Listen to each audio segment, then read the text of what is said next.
আমাদের এলিনা ব্রাশ করছে। তো এলিনার দাঁত দেখি। ওয়াও, আপনারা কমেন্ট করুন এলিনার দাঁত কত পরিষ্কার। সকাল হয়েছে, এলিনা এখন খেলা করছে। কি হচ্ছে এলিনা তোমার খেলা? আজকের কি খেলা? পানি নিয়ে আর ওতে সকালবেলা বাজারের প্যাকেট ধরিয়ে দিয়েছে।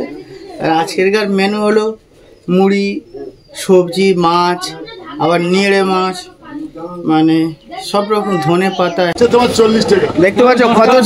40, টমেটো হচ্ছে 40, বেগুন হচ্ছে 60। একদম 500 বেগুন দাও। দেখো এখানে এসছি, আমার মানে সব কিছু নিয়ে মানে দিয়েছে জোর করে। দেখে লেবু থেকে, টমেটো থেকে, শসা থেকে, ধনে পাতা থেকে, মানে ওনার কাছে যা যা ছিল মানে সব জোর করে দিয়ে দিয়েছে। মানে ঝালটা দিচ্ছিল, লঙ্কাটা খালি জোর করে নিয়ে নি। মানে এই দোকানদারের কাছে আসলে পয়সা লাগে না, সব ফ্রিতে দিয়ে দিচ্ছে। এত বাজার করেছি বলে ঝা দেবে দাও। এখন এই মাছটা কি মাছ চলছে?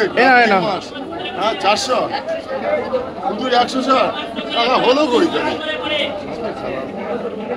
মানে আশ্চর্য কমিটি আনলো। 50 টাকা নিয়েড়ের কিলো, নিয়েড়ে মাছ 1 কিলো নেওয়া হলো। হ্যাঁ, কার ওটা? আমার। হ্যাঁ, 200 টাকা। চিংড়ি কত করে? 30 টাকা শ। না, আমার এই কটা হয়ে যাবে। মুড়ি 1 কিলো, হ্যাঁ, চানাচুর, চিনি আর বাতাসা 195 টাকা। আজকের ফাইনালি কি রান্না হচ্ছে তাহলে? নিয়েড়ে মাছ, টক বেগুন, ধনে পাতা, কাঁচা ঝাল দিয়ে ঝাল। আর এই চিংড়ি মাছের তুমি যা খেতে যাবে সেইভাবে রান্না হবে চিংড়ি মাছটা। চিংড়ি মাছ দিয়ে তাই? চিংড়ি মাছটা অ্যাকচুয়ালি তোমার জন্য, তুমি নিয়েড়ে মাছ খাও না। আর নিয়েড়ে মাছের খুব টেস্ট, বিশাল টেস্ট, বিশাল মানে সেই লেভেল। হ্যাঁ, শিকনির মতো পুরো সরসর করে চলে। ছি ছি ছি। তা নিয়েড়ে মাছে কি কি দেয়া রান্না হবে একটু যদি বলো। নিয়েড়ে মাছে দেওয়া হবে টক বেগুন, কাঁচা ঝাল, ধনে পাতা, মানে মশলা তো আছে, ঝাল, হলুদ, নুন, তেল যা যা লাগে। আচ্ছা, ম্যাডাম ঘুগনি করেছে। দেখো ঘুগনিতে মানে বুটগুলো সে ফাটিয়ে নিচ্ছে। বুটগুলো মনে করছে যে আমার ছেড়ে দিলে গাছে চলে যাব। আলুগুলো মনে করছে যে বেকার কেন আমার কষ্ট দিল আগুনে ফেলে। আর এই পানি দেখো, এই পানি দিয়ে কিন্তু সকালবেলা পানি খাওয়া যাবে, মানে কারোর সঙ্গে মিক্সড নেই। এই এটা ঘুগনি বলে না ছেলে খেলা বলে? দেখি খেয়ে টেস্ট করি। গাছের বুট। ওয়াও, সো নাইস, খুব টেস্টি। হ্যাঁ, তাই তো না? এটা হচ্ছে ভিডিওর জন্য। সত্যি খুব ভালো হয়েছে, রিয়েলি। আমার জীবনে এরকম ঘুগনি কোনোদিন খাইনি, এটা ফার্স্ট টাইম অভিজ্ঞতা। খুব ভালো টেস্ট। ওই জন্য তো মানে এরকম ঘুগনি যদি করে দেয় ম্যাডাম, কাল থেকে আমি কলকাতা ফুটবল বাদ দিয়ে ঘুগনির দোকান খুলবে, ইউটিউব চ্যানেল ছেড়ে দিয়ে ঘুগনির দোকান খুলবে। তো বন্ধুরা, আজকে আমরা সায়েন্স সিটি কাছে চলে এসেছি। আমাদের গাড়ি ওখানে দাঁড় করানো রয়েছে, কারণ সায়েন্স সিটি যাচ্ছে এই কারণে। আমাদের এখানে একটা ডাক্তারবাবু ডেকেছে, তার ওখানে অ্যাড করতে হবে। তো আমরা এখন সায়েন্স সিটি রয়েছে, তো এখান থেকে আর বেশিক্ষণ লাগবে না। তো আজকের এত গাড়ি ছুটছে কেন আমি বুঝতে পারছি না। রোডে প্রচুর গাড়ি, এরকম সময় কিন্তু এত গাড়ি কোনো সময় থাকে না, প্রচুর গাড়ি। এদিকে ডাক্তারবাবু চা খাচ্ছে, এবারে আমিও চা খাবো।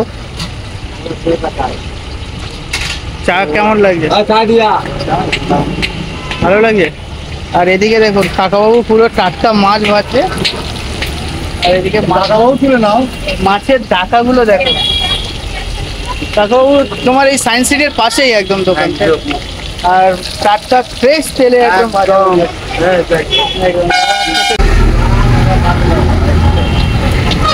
দারুণ। এখানে আমি যখনই কলকাতায় যাই এখান থেকে চা খেয়ে যাই, খুব ভালো চা পাই। নায়ক এসছে, নায়ক নায়ক।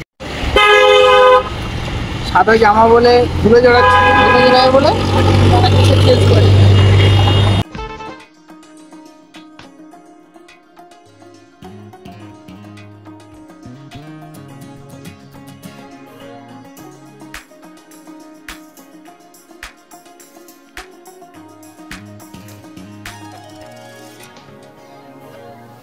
তো আজকের এখানে ফাইনালি শ্যুট ছিল দাঁতের ডাক্তার দেখানোর। তো এখানে অলরেডি আমরা এসেছিলাম। দাঁতের ডাক্তার দেখানোর জন্য।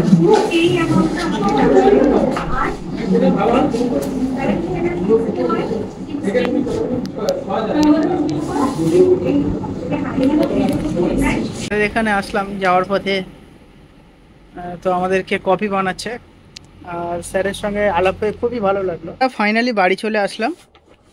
আর দেখতে পাচ্ছ আব্বা মা রয়েছে, আমাদের এলিনা রয়েছে, আমাদের জুইনা রয়েছে। এলিনা কি খাচ্ছ? হ্যাঁ পকোড়া। কি খাচ্ছ? পকোড়া? চিকেন পকোড়া নাম দিয়েছে, কিন্তু চিকেনের সঙ্গে কোনো সম্পর্ক নেই। না। হ্যাঁ দেখো একটুখানি হাড় দিয়েছে আর নাম দিয়েছে চিকেন পকোড়া, তাই তো? টাটা করে দাও। কারেন্ট চলে গেছে? ও পাকা বন্ধ করে দিয়ে তাই বলছি কারেন্ট চলে গেছে। তো টাটা বন্ধুরা।